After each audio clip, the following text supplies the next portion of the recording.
Thank you, Stacy. And we do have a quorum, so I'm going to go ahead and start the meeting. I'm calling the meeting to order at 12:01, I think.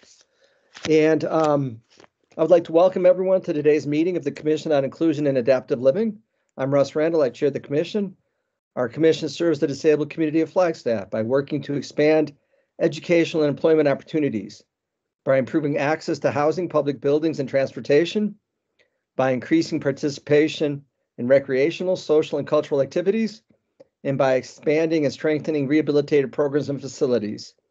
And Stacy, if you would, could you please take the roll for us today? Chair Randall. Here. Vice Chair Simakonda. I'm here. Perfect. Commissioner Becker. Present. Commissioner Dorman. Here. Commissioner Eisenberg. Michelle, can you hear us?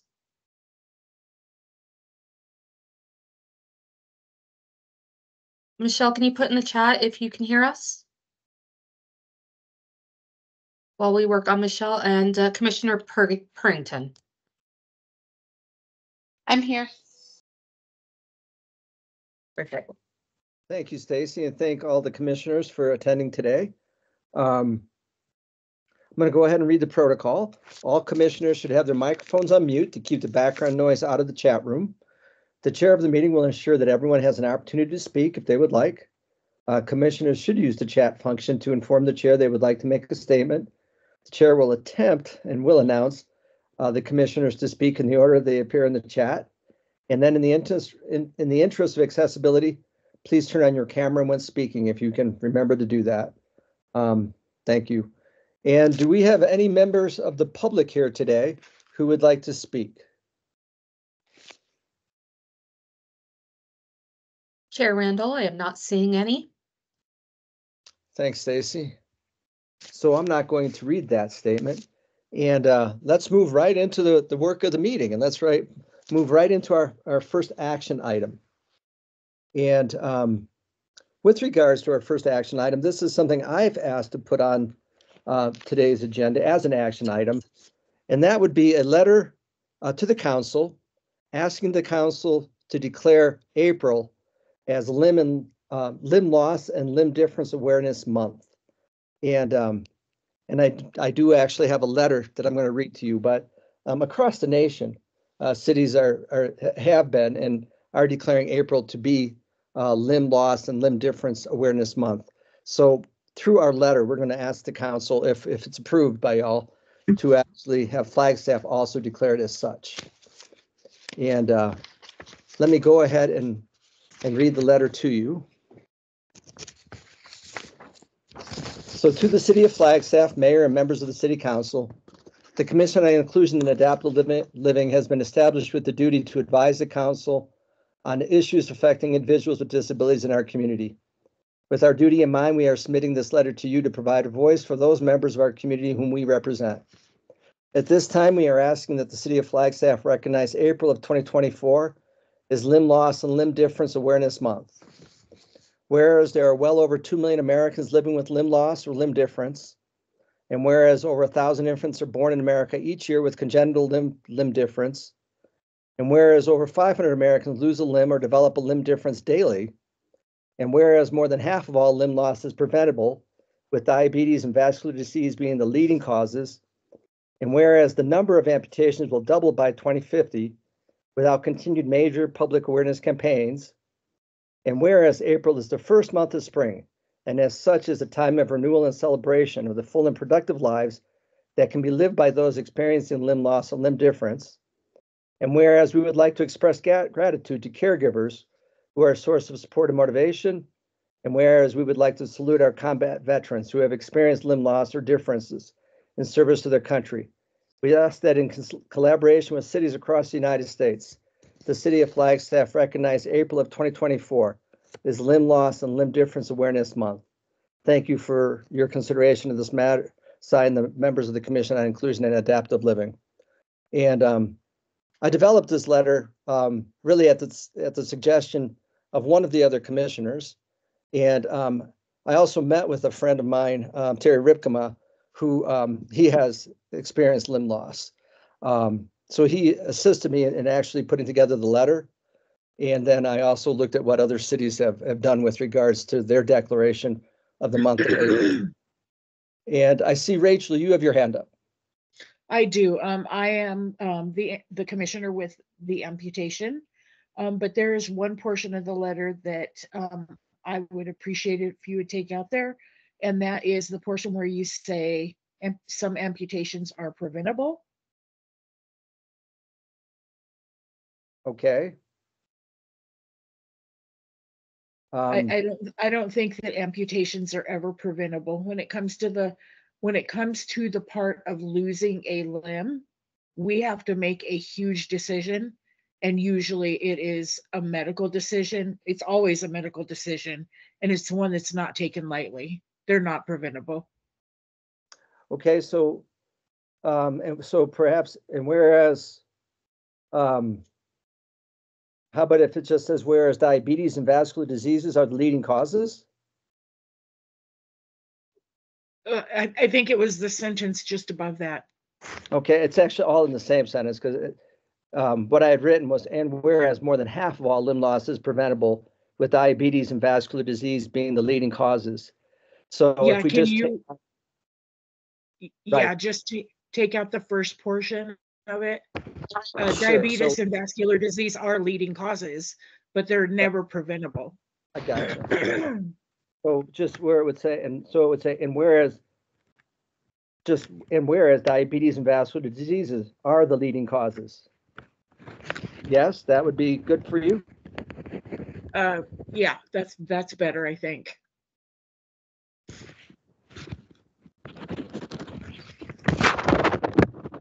Chair Randall, I do want to ensure that I have this correct. So we are looking to strike the words is preventable.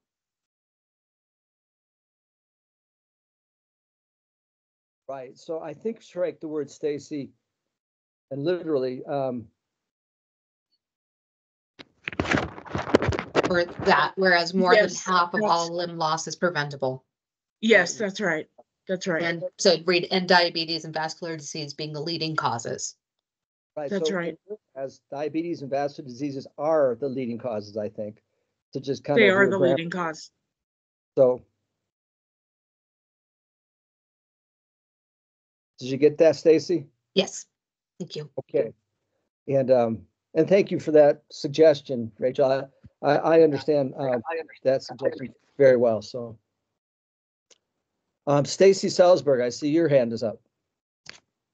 Good afternoon, commissioners. I just wanted to throw out real quick that we do have a 400-word limit on proclamations.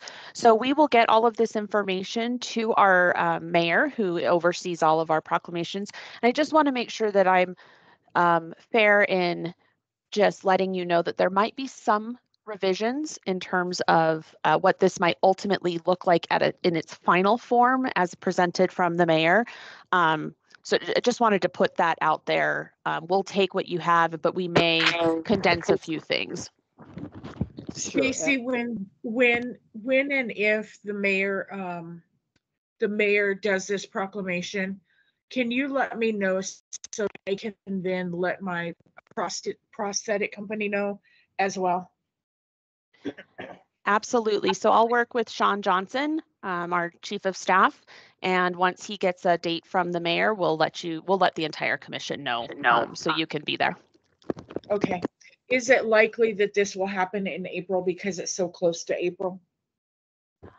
I would say that yes, it is quite likely. In fact, we may be able to get this on the April 2nd agenda that's coming up next week. I say that tentatively right now. That agenda goes out tomorrow.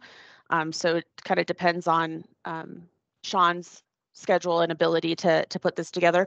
If it doesn't get on for the 2nd, we can get it on for the 9th. Awesome. Thank you. Of course.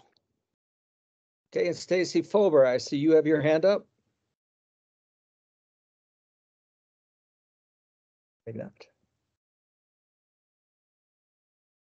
Okay, it's Stacy Salisbury. Thanks for letting me know. I did not know about that foreign Sorry, word. Chair Randall, I was muted.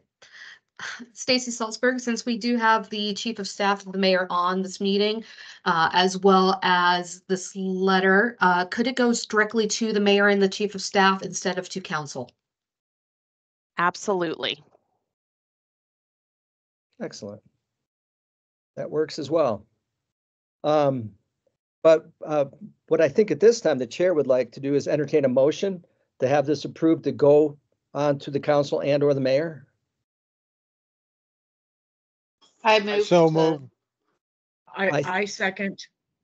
I think I heard Keith Becker, Commissioner Becker, move to approve this to move it on to the mayor and to the council, but I think probably the mayor.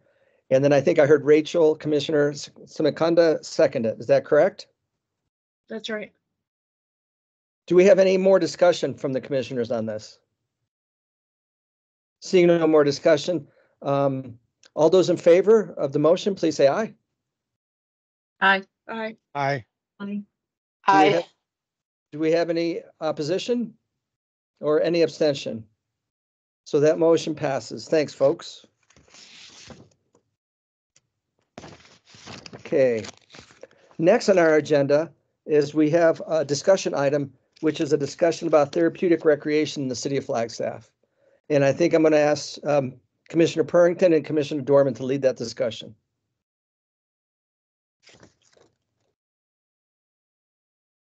I will defer to Commissioner Purrington. She can start. I was just going to say, Sarah, do you want to kick it off? But so hello, everyone. Susan Purrington. I am a recreational therapist. I'm certified and one of 2 certified therapeutic recreation specialists in Flagstaff. In Northern Arizona, we don't have the total numbers, but in Flagstaff specifically, there's 2 of us. Sandy Heath and I, Sandy's a commissioner on the Parks and Recreation Commission, are starting a graduate certificate in recreational therapy at NAU to try and address the lack of certified therapeutic recreation specialists in Northern Arizona, and particularly in Flagstaff. With that said, I'd like to give just a brief background of what therapeutic recreation is. So therapeutic recreation is the field in which many different types of adaptive, inclusive, and therapeutic recreation services are provided to individuals with and without disabilities.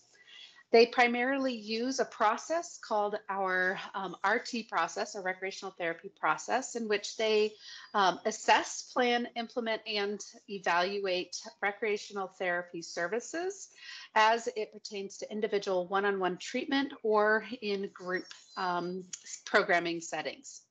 So for example, you could have a city parks and recreation program that offers both individual one-on-one treatment to improve the quality of life for that individual using different recreation modalities, such as adaptive mountain biking or adaptive ice skating. You can also have set programs like the Special Olympics or the Paralympics or other inclusive or adaptive recreation activities in which they would be open to the public, that any individual with a disability, or if it's in the case of inclusive recreation, anyone with and without disabilities could participate in the activity together. So the field has been around for quite a while. The qualified provider of these activities of doing the RT process are certified therapeutic recreation specialists, otherwise known as CTRSs.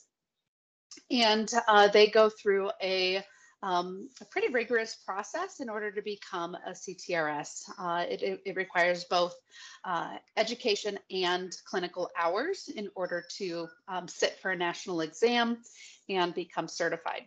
However, many individuals can be recreation therapists without being certified, but if there were specific grants or specific funding that required a qualified provider, then it would need to be a CTRS. So many cities do have therapeutic recreation services. They offer it in a variety of different methods or ways. Some create special districts that are just for therapeutic recreation services, special taxes in order to pay for those services. Others adopt a more inclusive recreation approach. However, employing a CTRS would allow for adaptation to happen on the fly, as well as preparing for specific programming by making sure that the appropriate equipment, resources are available to provide that access to the activity. So I don't know the history of therapeutic recreation in Flagstaff, as I am still fairly new. I've only been here for 3 years, but I do know there are quite a few adaptive recreation activities that currently exist in town, as well as the desire. I've been contacted as a professor at NAU in this area by several organizations, including the city of Flagstaff, asking about how to adapt activities and make things more inclusive, as well as providing very specific adaptive recreation activities. So I know there's a desire to increase therapeutic recreation in the area, to have more certified professionals provide those activities. But again, I'm unfamiliar, so I'm hoping Sarah can provide some insight into the what's existed before and how we might be able to get back to that. So Sarah, I'm going to let you talk now. I don't know a ton about the history of Flagstaff's therapeutic recreation. I just know that it existed at one point. My sister graduated from NAU with a degree in therapeutic rec back in the early 90s and did her hours with the city of Flagstaff. And there is actually a building across from Jay Lively that is set aside for therapeutic rec. And why I wanted us to talk about it is because I wanted to explore. I at some point the program had been shut down, and I kind of wanted to understand the history of that. And then also, as raising a child with an intellectual disability who was not able to participate in Special Olympics because he was in the correct program in schools, our members of the community outside of the school need access to recreation. And I wasn't always sure or comfortable or unsure of how my son could participate with the city of Flagstaff, because a lot of those programs didn't say inclusive, or I didn't get the sense that they would be able to handle maybe my son with autism. And I want him to be a bigger part of our community, and recreation, I feel, is a big avenue for that. As evidence in my son is skiing on the mountain with High Country Adaptive Sports today. And it has really opened the door for him to experience things in life that I wouldn't have been able to provide for him. He started with kayaking. They offer mountain biking. We're hoping to do that this summer. And I would love to see that on a more citywide basis, and how we can incorporate that part of our community for our individuals that have disabilities. So that's all I had, really. It's a great addition of having your perspective of wanting to offer more for your child, and that there are some opportunities, but they currently, all those opportunities do not have a qualified provider. They are aware that if they did, they might have access to more funding. They might have access to more opportunity, which then would increase availability and resources to offer more in our city. So there's some benefits there. I saw that Rachel had her hand up. I do. Susan, we used to have a commissioner here by the name of Jeremy Musgrove. I don't know if you've met him, but he may be a really valuable asset for you. Yes, I've been told. I don't have a contact for Jeremy, so if there is anyone who has Jeremy's contact information, I will gladly take that. I have it, and as soon as I find it, I will forward it to you. That would be great. So I think, as part of this discussion, we need to decide if we want to make recommendations to the city to consider employing more certified therapeutic recreation specialists and or recreation therapists that can help provide more opportunities for individuals to experience recreation across all recreation domains, not just in outdoor or adventure-based recreation, which is a heavily covered area in the city. But in addition to thinking about life skills and crafts and hobbies and music and arts, all sorts of other areas. In addition to thinking about having adaptive equipment available for public open recreation times at different facilities, and making sure that that is accessible to anybody who may want to participate. And so that would also require acquiring specialized equipment for certain programs that already exist, but don't have the specialized equipment. I do wonder if there's some like partnerships that would make sense for the city as well, like partnering with those organizations that do work in the adaptive and therapeutic recreation environment, so that they don't necessarily have to shoulder the whole burden, but just making things more accessible, I think, would be huge for the disability community in Flagstaff. Even swimming, you know, I went down, I took my son down to the valley to learn how to swim, because that's such a safety thing. You know, so it's just we need to see our individuals with disabilities in the community, and at the Aquaplex and at, you know, out and about is going to be a really huge boon for our community too. So, and I also wonder if like partnering and having some time with the Parks and Rec Commission would be useful as well. That was always a thought in the back of my mind too. There is an organization, and I think it's a number of organizations, and they put together something called the excuse me, the 360 Abilities Expo. And I believe that we just had that, or we will be. I'll look, but I believe that we either have just had it or we will be having it. And they may be a really good resource to help you guys kind of figure out what this is and that sort of thing. And so I will find that information and forward it to both of you, so that maybe we can get something. And I know I am going to see my prosthetist today. And so I will ask Greg if there's anything that the Hanger would be interested in getting involved in. I'm starting a support group for amputees. And so I know that Hanger has been really good about adaptive. They're the ones that got me in touch with High Country Adaptive.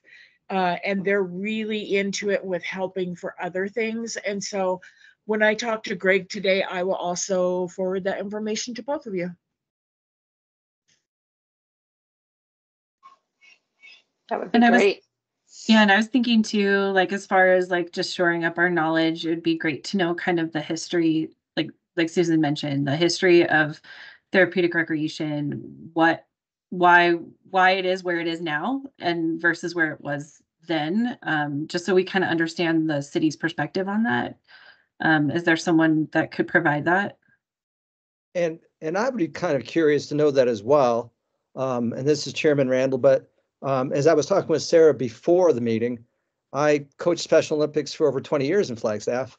Most of that time was with SOAR, Special Olympics Adult Recreation, which was supported by the city.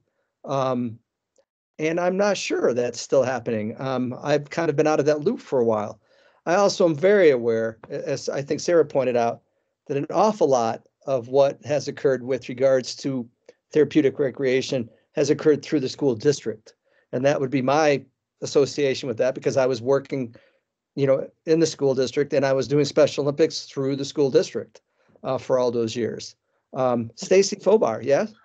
Chair Randall, we do have our Director of Parks and Recreation, Open Space and Events on the line, Rebecca Sayers, and she has her hand up. Excellent. Rebecca, yeah? Hi, everyone. Thank you, Stacy, for that introduction. I just happened to see this as an agenda item on your commission meeting today and thought that maybe I should jump on and listen in. So here I am, and thank you so much for the conversation. Obviously, Parks and Rec wants to be at this table, and in this conversation, I do have some of that history. I don't know that I want to go into it right now, but would love to meet with anyone that is wanting to bring this forward, and would absolutely recommend working with our Parks and Recreation Commission as well.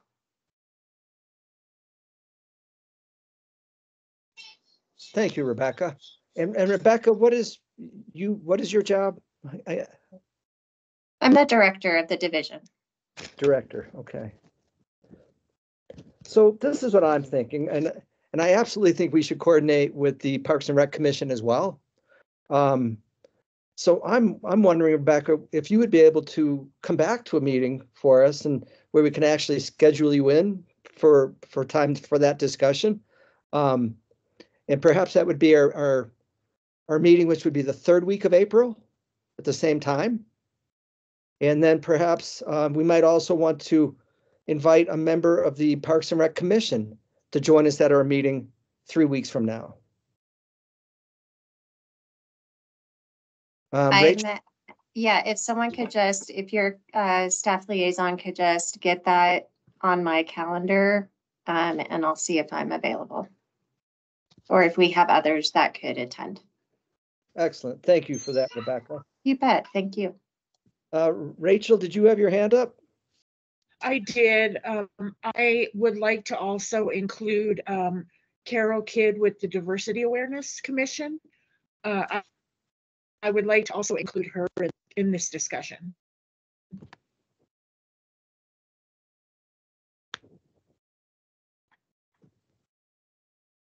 And that would be relative to what, Rachel? Well, she's chair of the Diversity Commission. Right.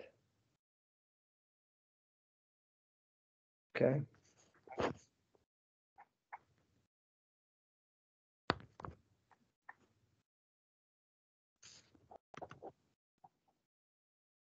I'm taking notes. So, Chair Randall, I do see that Commissioner Purrington's hand is up. right, and I think Ms. Doran is too, but Sarah, go ahead, or Susan? I'm actually wondering if this would be appropriate to have a separate working group. I'm trying to remember the training from last week and whether or not this would be appropriate for a short-term working group to at least have those conversations with the interested parties and then bring it back to the commission for a broader discussion.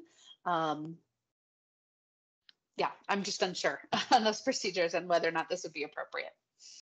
And I see, and thank you, Sarah, Susan. I see Sarah put in the chat that she agrees that she thinks a working group would be appropriate. Stacy Fauber, can we appoint a working group, or do we need to do that as an action item on a formal meeting? You can go ahead and assign a working group off of this discussion. It is not an actionable item. So if there are no objections to that, I think that's exactly what we should do. So I'm thinking Susan and Sarah, you would both like to be on the working group? Yes. Yes. And are there any other commissioners who would like to be involved with the working group? I mean, there could be one more, I guess, but. Just a word of caution. You can only have 3 commissioners in an informal working group. Otherwise, you've created a quorum. Right. So I guess we could have one more, though. So we're looking at Susan and Sarah being in the working group. Do we have any other commissioners who would like to serve in the working group? Sounds good. And then, so Susan and Sarah, will expect you all to kind of get that going. And then I guess we're going to ask if you will be reaching out to Rebecca Sayers. Yes. Yes. As well as the Parks and Rec Commission, and then as well as the Disability Awareness Commission. Correct. Okay, sounds good to me. And then I'm going to ask if you can bring us back a report to our next, to our working meeting in April. Would that be okay?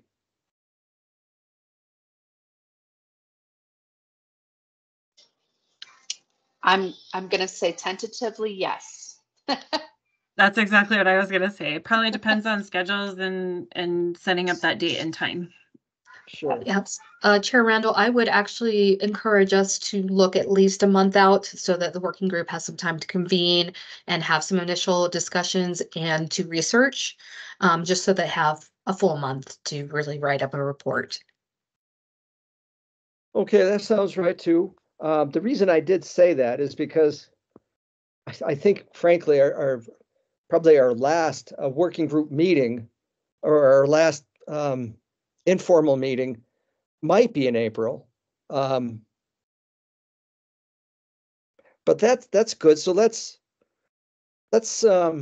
tentatively, at least let's plan on having a discussion and have it on the agenda for our meeting that will be 3 weeks from now. And then, yeah, if we can have it as a discussion, that would be great. And then we'll just see how that goes. Is that all right, Susan and Sarah?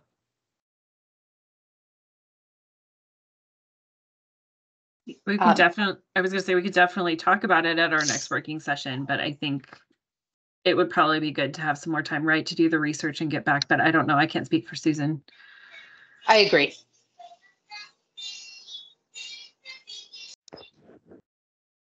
Okay, so are we going to ask Rebecca to come to our next working session? Or do we just think that'll be the work of the working group? Chair Randall, my suggestion is that the working group get together, coordinate schedules. I know I heard speak of bringing in perhaps Jeremy Musgrove as well as Director Sayers, Carolyn Kidd from the Commission on Diversity Awareness, and some members of the Park and Recreation Commission. It might take Director Sayers a few minutes to, well, a little bit of time to identify staff that she would like on the working group, as well as coordinating with her commissioners. So I think it would be appropriate to have an update on the working group at the next work session discussion, and then perhaps a full report after that where Director Sayers meets us as well. Does that sound reasonable to everyone? Has to be, yep. Yes. I would also like to add that I will be inviting Truman Schoaf, who is the program manager at High Country Adaptive Sports. Terrific. Truman's a terrific person. Yes, he is.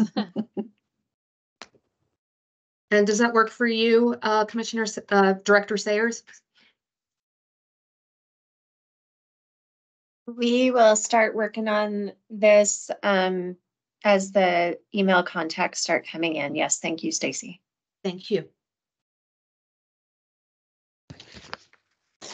Okay. And I will volunteer myself to take the lead in that effort.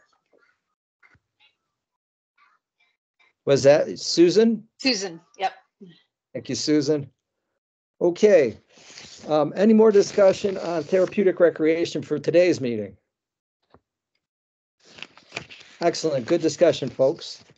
Let's move on to other liaison reports. I don't believe we have the mayor with us today.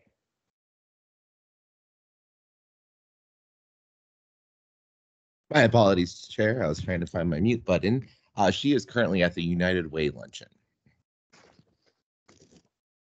Okay, thank you. And that was Sean, right? Yes, sir. Thank you, Sean. No problem.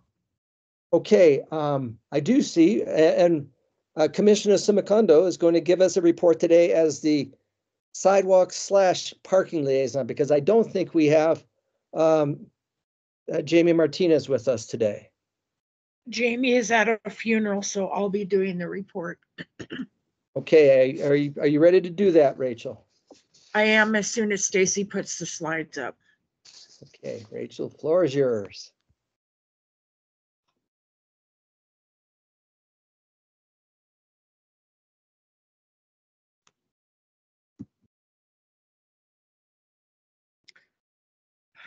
All right.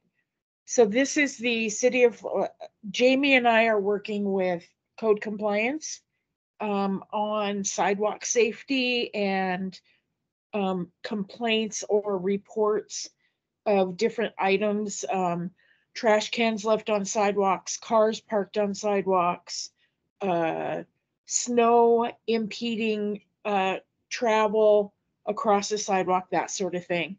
And so this is a glance at what happened in January. And Jamie and I are in contact with Reggie and Kevin from Code Compliance. And so this is what we've been told. This is the, sorry, let me get my words.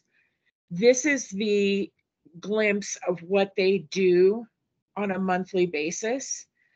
They go out on these calls. They actually go out and make contact with everybody. And then they do a follow-up if a follow-up is needed. So Jamie sends an email on Wednesdays, and all of you are really encouraged to send anything that you see to Jamie Martinez. I will put his email in the chat again, just so that we all have it. But if you send your complaints with the addresses or the business, then Jamie compiles it and sends it. So Reggie and Kevin made one business regulation contact. Health and sanitation was 53. Police regulation was 3. Public way and property was 180, and zoning was 51. So I think, I don't have the exact number, but I believe that we got from Chairman Randall and from Commissioner Beckett, we received some items of concern, and that was all handled under health and sanitation. Stacy, can you go to the next slide? Okay, on December 28th, 2023, Russ sent an email to Jamie Martinez in regards to trash can placement in University Heights. We spoke with Reggie regarding the properties, and Reggie verified that his team had gone out and either spoken to or left door hangers on each address of concern. His team followed up a week later to ensure compliance. Rachel reached out to FUSD, and this was in regards to an email that Commissioner Beckett sent to me. I reached out to FUSD regarding unshoveled sidewalks, and the school district's their immediate reply was to send maintenance workers out to the schools in question. I personally did follow up with Killup, and I did not go to Kinsey, but Killup, as soon as I talked to, I think his name was Steve, as soon as I talked to Steve, there was somebody out there cleaning the sidewalks. So, you know, one of the things that Jamie wanted to say if he had come to the meeting is he and I can only be as proactive as we are getting the reports and the emails. So right now the focus is on University Heights, and we have sent some stuff about smoke rise. But we really, if this is going to work, we need everybody, and we need to get the word out that that we can do this. Reggie is in complete agreement that this works, that this helps. And we've gotten really good response from city staff. So we just need your guys' help at this point. Stacy, can you go to the next slide? These are all questions that I believe Chairman Randall sent. A lot of them were answered last month in the meeting from Evan.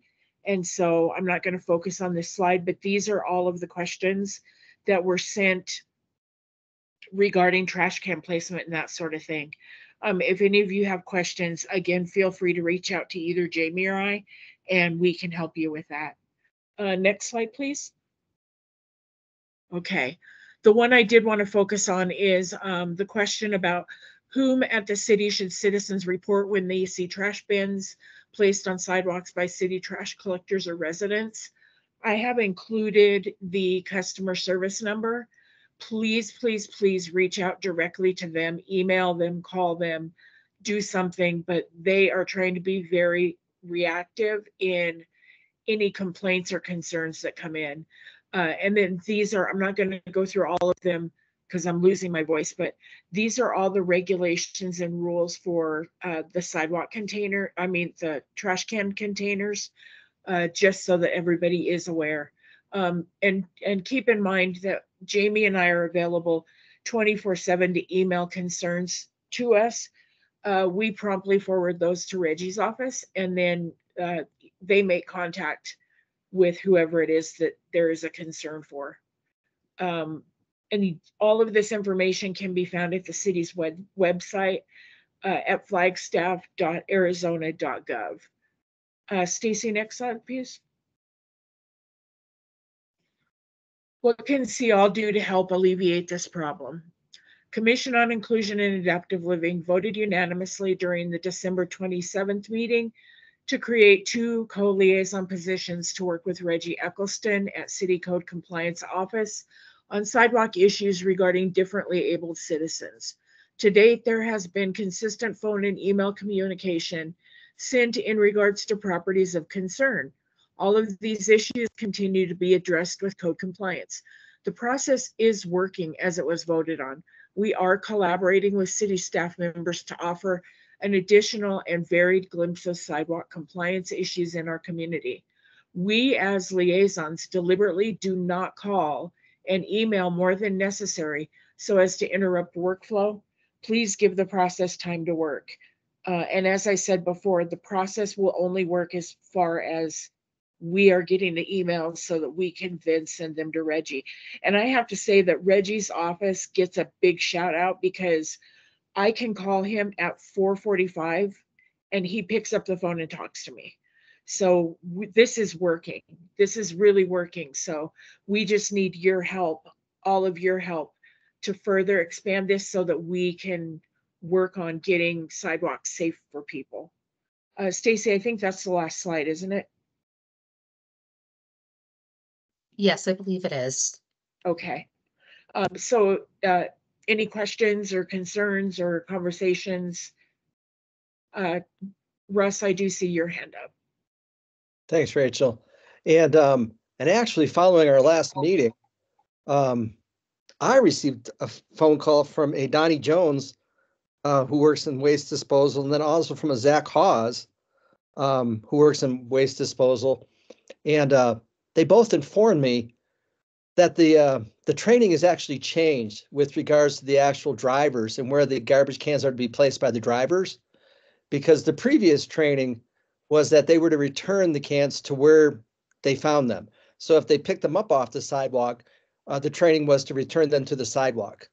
But Zach reported to me that training has changed, and now the drivers are not to return it to the sidewalk. They are always to return it to the curb.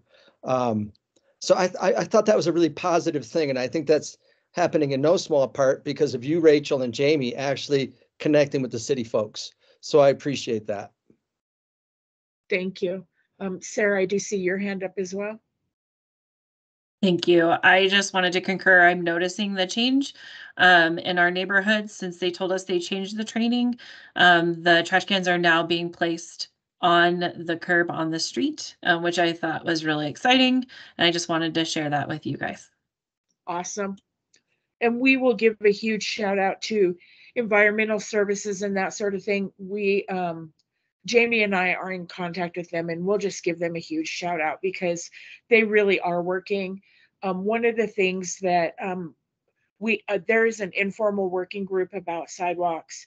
And one of the things that Jamie and I decided to do is the original reason that group was started was to make some videos for the police department and for city staff to help with ADA stuff. You know, they can learn ADA law, but it's not necessarily that they remember it. It's a small part of their job. And, you know, this commission can help push forward ADA compliance, that sort of thing. One of the things that Jamie and I would like to work on is we're going to try and do videos about sensitivity, ADA sensitivity, and just to make people aware, you know, the trash can on the sidewalk doesn't impede you from walking, But what about if it impedes someone on a walker? What if it impedes a little girl on a scooter on a sidewalk and having to go out in the street just to get around the sidewalk? So we're hoping to do the video, the sensitivity video. And then Russ, you're going to be, well, I'll just do it now. I have not been working with the police department because Chief Musselman retired in January. But as soon as we do have a new police chief, which hopefully will be this week, soon as we have a new police chief, I will be in contact with Officer Rintala, who is their PIO, their public information officer, and we will get the sensitivity stuff going. Right now, we're thinking about possibly going into each squad as they start or end their shift and doing just a 15 or 20-minute conversation about ADA sensitivity. So those are all things that Jamie and I are working on right now. Well, thank you, Rachel, and thank you for representing our commission on the panel that actually interviewed the potential police chief candidates last week. So I appreciate you taking a day to do that. So thank you, and thank you for your update on your liaison work as well.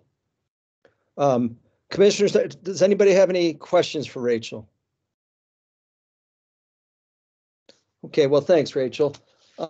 Next up, I see Estella Hollander is here. So Estella, would you like to talk to us about your transportation liaison report? Good afternoon, Chair Randall and fellow commissioner members. My name is Lorena Reyes, the new Associate Transit Planner. I'll be providing the update for Mountain Line today. Mountain Line is launching a comprehensive community outreach initiative aimed at planning the future of transit in Flagstaff. The community outreach effort is designed to gauge Flagstaff residents' preferences on the future of transit tax. Input gathered will guide potential ballot language for a tax extension and increase, ensuring the continued efficiency and effectiveness of Flagstaff's transit system. I have more information. I'm going to go ahead and provide that link in the chat. So when you get a chance, go ahead and please visit that virtual meeting room, which will be accessible by that link. Additionally, we do have one update on the Wheelchair Accessible Vehicle Committee, which is also known as our WAVE Committee. I'll be spearheading that committee from here on and into the future. Recent developments, we do have an interested taxi provider. I'm not sure if y'all are familiar, the new taxi company in town called Turquoise Taxi. And they have an interest in potentially procuring a WAVE vehicle, which would provide on-demand same-day services for persons in wheelchairs. We're currently conducting research to help them find funding and see if there are available WAVEs in this region. Currently, we have had a successful flyer distribution, and that is ongoing. We have received one community member's interest and we'll be following up with them in the near future. Additionally, we have some interest and an engagement from healthcare providers such as North Country Healthcare, as they're helping spread the word about WAVE as an on-demand service here needed in Flagstaff. If you have any questions about WAVE, I'm going to also provide my email in the chat. And again, we do appreciate your interest and thank you for your time today. And thank you, Lorena. Lorena, I think, are you still trying to set up the next WAVE meeting? Because I'm on that committee. Yes, it's scheduled, I believe, for 1 p.m. on the 12th of April. And I can go ahead and follow up with you, Chair Randall, via email after this meeting as well. Excellent. And I think I was supposed to get back to you about when I was available, but thank you for letting me know. So April 12th, I believe you did respond, but I'll go ahead and follow up with that with you later. Thank you so much. I appreciate it, Lorena. And I see, Rachel, you have your hand up. Hi, Lorena. Welcome to liaison work with our commission, first of all. Second of all, I am in a wheelchair. I do use your guys' services, but I'm interested in knowing, does Turquoise currently have a wheelchair accessible vehicle? Because the taxi program for me is not working because most taxi drivers will not pick my chair up. And my chair is a K2 chair, so it's not a heavy chair. Correct. Thanks for your question, Rachel. At this time, we are still in the brainstorming phases, as it is difficult to find funding for a for-profit company. And so basically, our role in this is to help this private company collaborate resources in order to make that purchase. From my understanding, they do have a strong interest and could be ready to purchase as soon as later in the summer. And we're very interested in hearing more about, any issues or obstacles that you've faced along the way. So please reach out to my email linked in the chat, and we can discuss that in more detail. And we'd be happy to have you come on and join the WAVE Commission if you did have interest in that. I am definitely interested in that. And the other thing is, Carol Kidd from Diversity Awareness is either teaching or participating in a grant writing program. She is going to include me in that. And then, so if and when I learn how to do that and I can find a grant, then yes, I would like to be on the committee for that. And then I can maybe help with the grant stuff. That would be amazing. Yeah, it has been, a bit of a roadblock for us. This has been an ongoing project since before I joined the team. And so, more brains at the effort would be better. So I really look forward to talking with you more about this. Awesome. Thanks, Lorena. Do you want me to put my email in the chat? That would be great. Thanks, Rachel. Thank you. And Lorena, thank you for your report. As someone who's been on the WAVE subcommittee really for quite a while, it has been kind of a long ordeal. And there's a very definite need for wheelchair accessible vehicles in Northern Arizona. We just don't have them in Flagstaff. We really can't, you can't rent one. Very expensive to buy one. We just don't have them. So Lorena, thank you for your work on that as well. And for the continued work. Joseph, I see that you are here for your youth liaison report, but then Joseph, I see you can't get your access to your mic. Is that still a problem? Are you able to talk to us?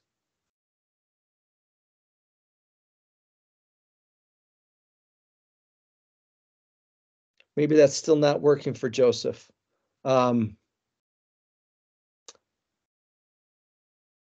Joseph, could you respond in the chat if you're able to get to if your mic is working now?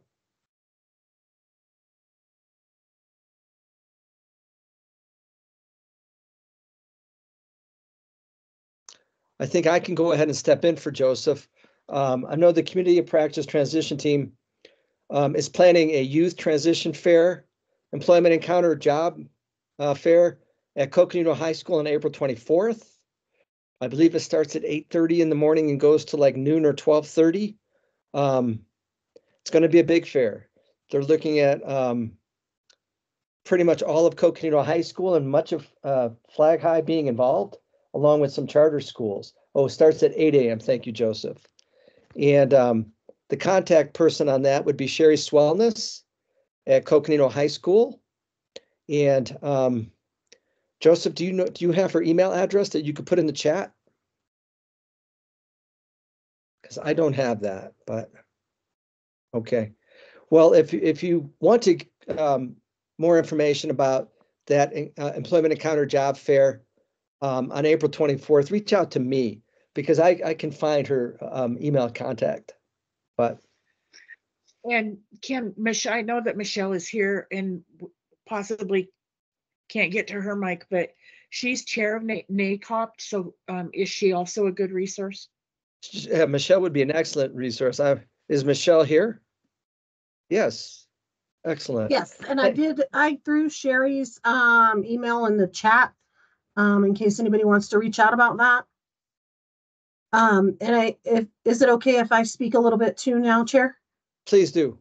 Yeah, because Russ, we actually had our meeting, I think last week or the week before, and both Russ and Sarah weren't actually in attendance, and there were we had some actually very good discussion during that last meeting, and one of the presentations that we had was from a provider in town. I don't know how many people have heard of them, is Odyssey. And the reason that I bring that up is because they actually have some specialty services that most, and I can speak for myself because I'm also with Hojoni Foundation, most of us don't offer. And one of the things I wanted to highlight was that they actually have a service that actually will help individuals with startup costs should they want to start their own business. So that's something I had never even heard of myself, being in this business. So that service is available in case you know of anybody who wants to go that route. Apparently, they shared a story about a person here in Flagstaff that they actually helped them get startup costs and start their own salon out of their garage. And apparently it's doing very well and successful. And I think they're getting ready to move into their first building. So I thought that was kind of exciting. And another service that is not offered, or that's not widely offered, and I know because I looked into it myself, is vocational assessment. So if anybody knows anybody who needs those type of services, I would reach out to Odyssey. And I can put the email in the chat, but I'm going to have to go find it. So I'll do that. I'll put that in the chat, but that's all I had for now. And thank you, Michelle, for kind of helping me out with that. I also see in the chat some discussion about Jeremy Musgrove. Jeremy Musgrove does still work with SIPSI. He works with the SIPSI program. And he's an excellent resource with regards to therapeutic recreation as well. I'm looking to see, just trying to catch up on the chat news here. Okay. Next up, do we have any informational items from any of the commissioners that the commissioners would like to share today? I do, Chairman Randall. I would like to. So when I first joined this commission 2.5 years ago, I think it was either Jeremy or Martin. Martin, you can correct me, but either Jeremy DeGator or Martin Ince did a presentation on the Lone Tree Corridor. Construction is finally starting next in May. And so they are having, City Council is having an in-person public meeting on Thursday, April 4th from 5:30 to 7 at City Hall. And I would encourage anyone from this commission to go just to be able to speak and hear what's going on, because they really listened to suggestions that this commission had. Just as with the library, they're very interactive with us. They listen to us. And so I would encourage, I will be there, but I would encourage any of you to go just to represent differently abled citizens.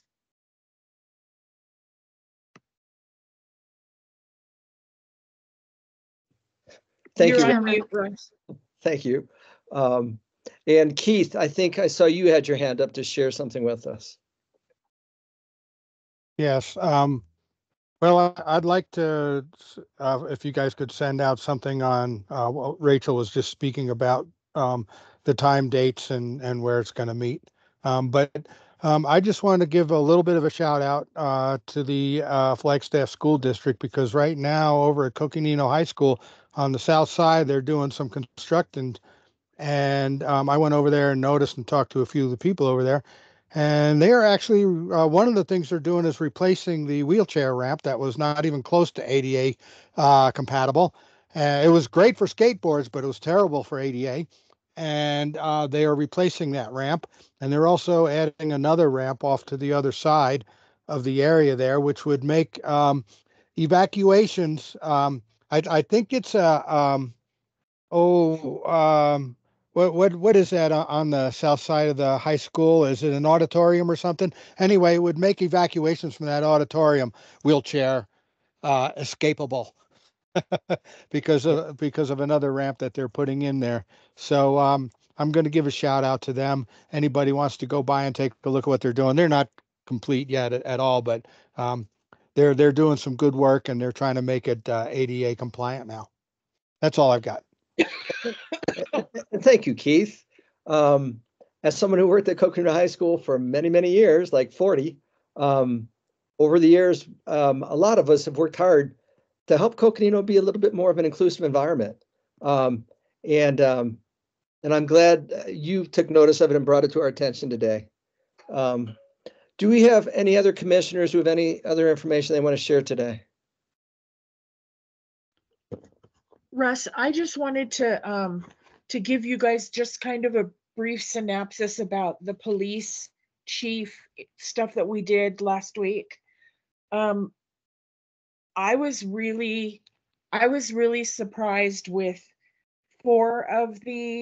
there were 5 of them that we interviewed, and I was really impressed with 4 of them. And the question that Chairman Randall had sent in,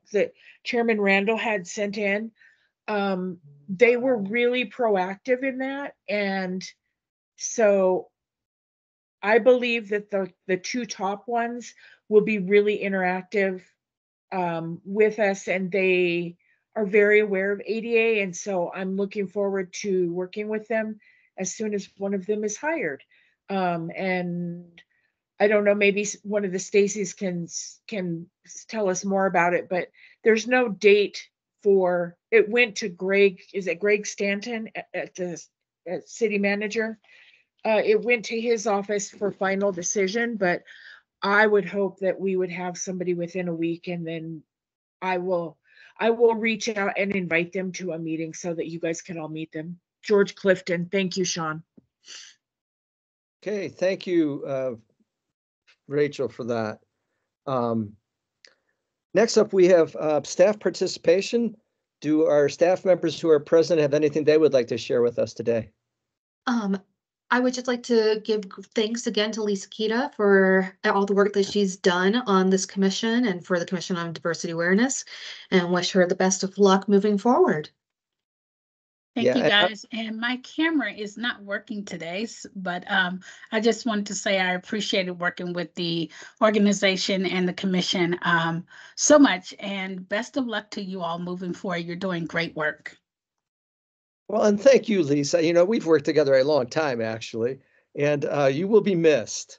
And the city's loss and our commission's loss is someone else's gain, but we wish you the best. And thank you so much for your support in what we do. Okay, the date of our next meeting will be our work session on April 17th, and then our regular meeting will be on April 24th. Commissioners, do you have any agenda items that you know now you would like to see placed on either of those meetings?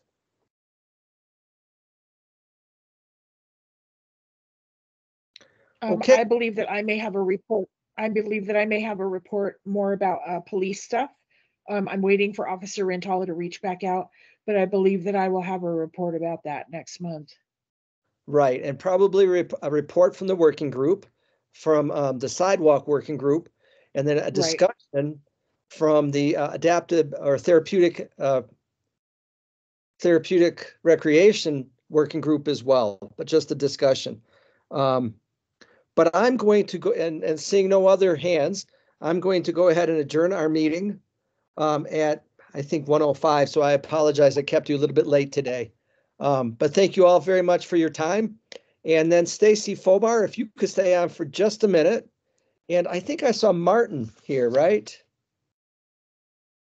I just had a quick question. Maybe Martin left. That's okay.